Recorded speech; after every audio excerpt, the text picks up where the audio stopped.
ভোর রাত্রে যখন সাহরি খাইতে উঠবেন, সাহরি খাওয়ার পর ফজরের আজানের আগে আপনি 10 মিনিট 5 মিনিট একটু আল্লাহর কাছে কেবলামুখী হয়ে হাত তুলে রুমের লাইটটা বন্ধ করে একটু আল্লাহর সাথে কথা বলবেন। মানুষের সাথে বহুত কথা বলছেন, আল্লাহর সাথে একটু কথা বলে দেখেন। আল্লাহর সাথে কথা বলার স্বাদ আছে ভাই, অনেকে জীবনে একবারও এই স্বাদ পান নাই। একটু কথা বলে দেখেন। ভোর রাতে সাহরি খেতে উঠলে 10টা মিনিট একটু হাত তুলে কথা বলেন। কিভাবে কথা বলবেন?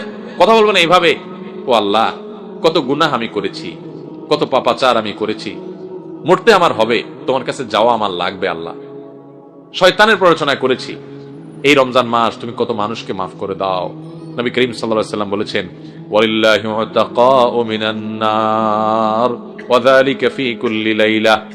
রমজানের প্রত্যেক রাতে আল্লাহ তাআলা অনেক মানুষকে সাধারণ ক্ষমা ঘোষণা করে দেন, যে যাও অমুক অমুক অমুক অমুক, যাও তোমাদেরকে মাফ করে দেওয়া হলো, জাহান্নাম থেকে মুক্ত ঘোষণা করে দেওয়া হলো। আল্লাহ কত মানুষকে আপনি সাধারণ ক্ষমা করে দিবেন। আল্লাহ আপনার সাধারণ ক্ষমা পাওয়ার জন্য কোনো যোগ্যতার দরকার হয় না, আপনি চাইলে যাকে তাকে মাফ করে দিতে পারেন। দুনিয়ার প্রেসিডেন্ট প্রধানমন্ত্রী চাইলে একটা দেশের যাকে তাকে যা খুশি তা দিয়ে দিতে পারে। তাদের যদি ক্ষমতা, তারা তো মানুষ। আল্লাহ আপনি তো মহান সৃষ্টিকর্তা, আপনি তো চাইলে আমার সব অপরাধগুলো মাফ করে আমাকে ফেরেশতা বানায় ফেলতে পারেন, পারেন না আল্লাহ? তো আল্লাহ আপনি আমাকে মাফ করে দেন, এটা আল্লাহর সাথে কথা বলবেন।